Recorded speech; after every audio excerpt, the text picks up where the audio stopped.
Every town has its secrets, and mine was no exception. I thought I knew them all until the night I started working the graveyard shift at the old gas station on the outskirts of town. The moment I stepped into that dimly lit convenience store, a shiver ran down my spine. The air was heavy with the scent of gasoline and something else, something indefinable yet ominous. I had taken the job out of desperation, needing to make ends meet, but as the clock ticked towards midnight, I couldn't shake the feeling that I was being watched. The fluorescent lights buzzed above me, casting eerie shadows that danced on the walls like malevolent spirits. I busied myself with organizing the shelves, trying to distract my mind from the growing unease. A soft chime announced the arrival of a customer. I looked up to see a figure standing by the entrance. He wore tattered clothes that seemed out of place in this era. His skin was pallid, his eyes sunken, and a sinister smile played across his lips. "Good evening," I managed to mumble, my voice trembling. The man didn't respond, but instead glided down one of the aisles, his eyes fixed on the items on the shelves. I watched as he picked up an antique-looking oil lamp and turned it over in his bony hands. "Interesting choice," I said, trying to break the eerie silence. He looked up at me, his eyes gleaming with an unsettling intensity. "It holds memories," he whispered, his voice sending shivers down my spine. Without another word, he placed the lamp on the counter and vanished out of the door, leaving me bewildered and unnerved. The rest of the night passed in a haze of nervous glances and mundane tasks. But as the clock struck 3 a.m., strange things began to happen. The lights flickered, casting the store into darkness for a split second. I blinked, thinking it was just my tired mind playing tricks on me. But then I saw it, a figure, hazy and translucent, standing in the corner. My heart raced as I stared at the ghostly apparition. It resembled the man from earlier, his form distorted and ethereal. He beckoned to me with a bony finger, and I felt an irresistible pull to follow. Every rational part of me screamed to run, to escape, but my feet moved of their own accord. I stepped closer, my breath hitching in my throat. The figure's voice echoed in my mind, a haunting whisper that seemed to come from everywhere and nowhere all at once. "Listen to the forgotten echoes of this place," it murmured. Suddenly, the gas station transformed around me. The shelves decayed, the walls peeled away, and the air was filled with the sounds of engines revving, tires screeching, and panicked screams. I was transported back in time, witnessing a horrific accident that had happened right on this spot years ago. The memory was etched into the very fabric of the place, and the ghostly figure seemed to be reliving it over and over. I watched in horror as the scene played out before me, a car crashing into a fuel pump, a massive explosion, and the anguished cries of those trapped in the inferno. The apparition's eyes were filled with anguish as he looked at me, his translucent form trembling with the weight of his past. "No one ever remembers," he whispered, his voice a mournful wail. "But I cannot forget." The vision faded and I stumbled back, my heart pounding. The ghostly figure remained, still watching me with those sorrowful eyes. I realized that the old gas station was a place of forgotten tragedies, a repository for the pain and suffering that had occurred there. As dawn approached, the ghostly figure began to fade, his form growing fainter and fainter. The gas station returned to its normal state and the light steadied. I was left standing in the midst of the aftermath of a long-forgotten tragedy. I quit my job at the gas station that morning, unable to shake the haunting memories of that night. I moved away from that town, hoping to leave the horrors behind me. But the ghostly figure's words lingered in my mind, a constant reminder that some secrets are too terrifying to be buried. To this day, I can't pass a gas station without feeling a chill run down my spine. I wonder how many other forgotten echoes haunt those places, how many other lost souls are trapped in a cycle of pain and anguish. And I can't help but wonder if there are other unsuspecting souls who, like me, have encountered the horrors that lurk in the shadows of the night.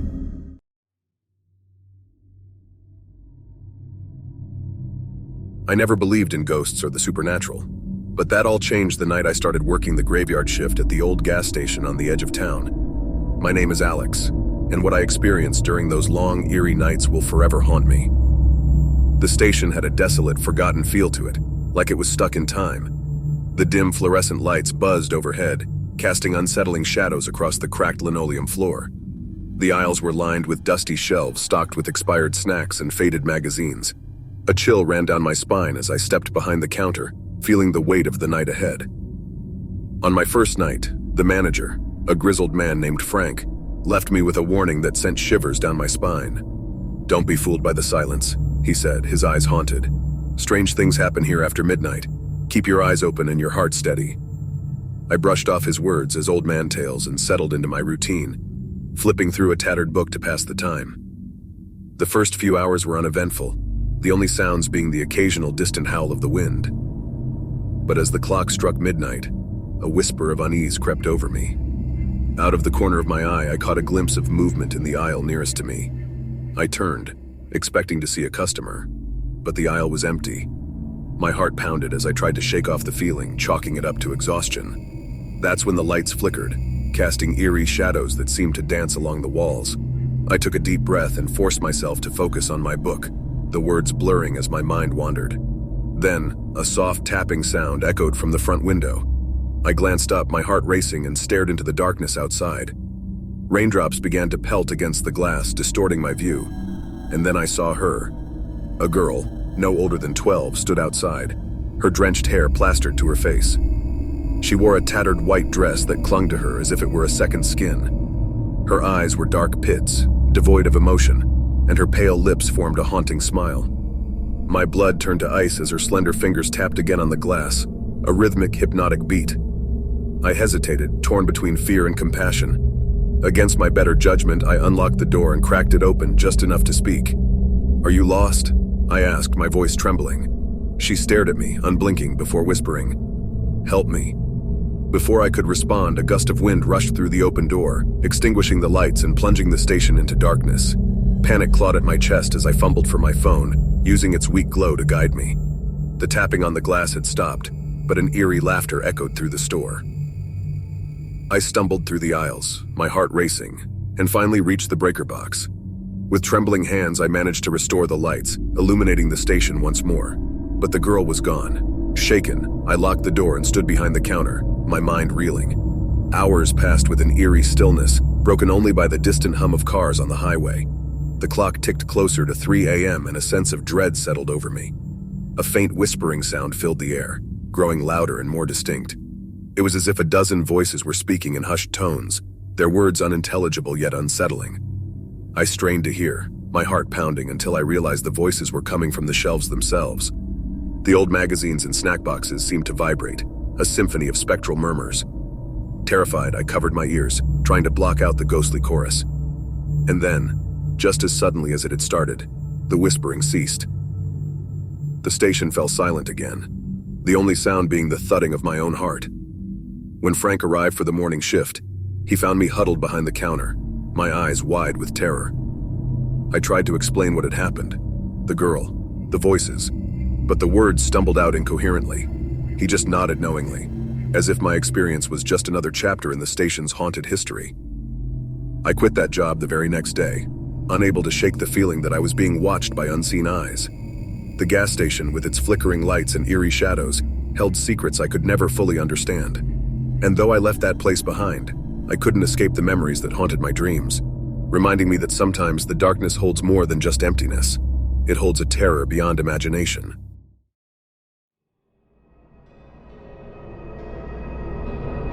The night was a thick curtain of darkness, broken only by the dim glow of the gas station's flickering lights.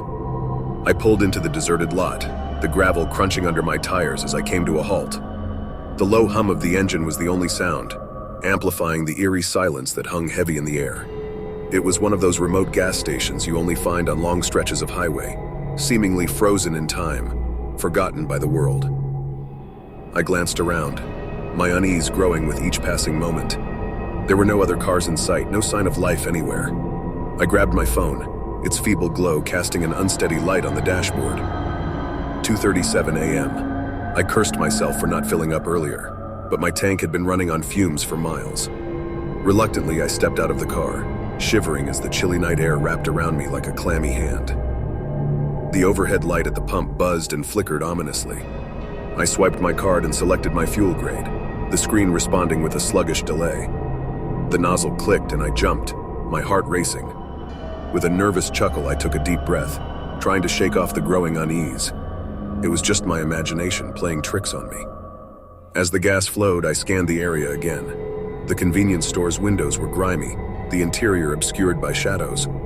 The only source of light seemed to be the pale greenish glow of the fluorescent lights above the lone figure standing behind the counter. He was motionless, staring blankly ahead, and I couldn't help but shiver at the unsettling sight.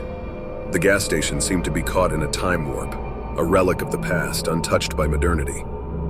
The silence pressed down on me, and I could almost hear the thumping of my own heart. I glanced around, feeling a sudden urge to leave, to get back in my car and drive far away from this place. But my tank wasn't even half full yet, and the next gas station was miles away. With a sigh, I turned my attention back to the pump, but froze as I noticed something out of the corner of my eye. The figure behind the counter had moved. I blinked, my heart skipping a beat. He was closer now, just a few steps from the door. My pulse quickened as I realized he was staring directly at me, his eyes glinting in the dim light. "Can I help you?" I called out, my voice sounding thin and shaky in the heavy silence. No response. He just stood there, his gaze fixed on me. The gas pump clicked off and I quickly replaced the nozzle, my hands trembling. I felt a growing urgency to leave, to get away from this strange, unsettling man. I fumbled with my wallet, my fingers slipping on the cards as I tried to pay. The seconds stretched on, each one feeling like an eternity. Finally, the receipt printed and I snatched it up, stuffing it into my wallet as I practically sprinted back to my car. I climbed in, hands still shaking, and slammed the door shut. I glanced at the store one last time, heart pounding in my chest, and that's when I saw it. The figure was gone. The store's windows were empty, the interior swallowed by darkness. A cold sweat broke out on my forehead as I stared, my mind racing to comprehend what I had just witnessed.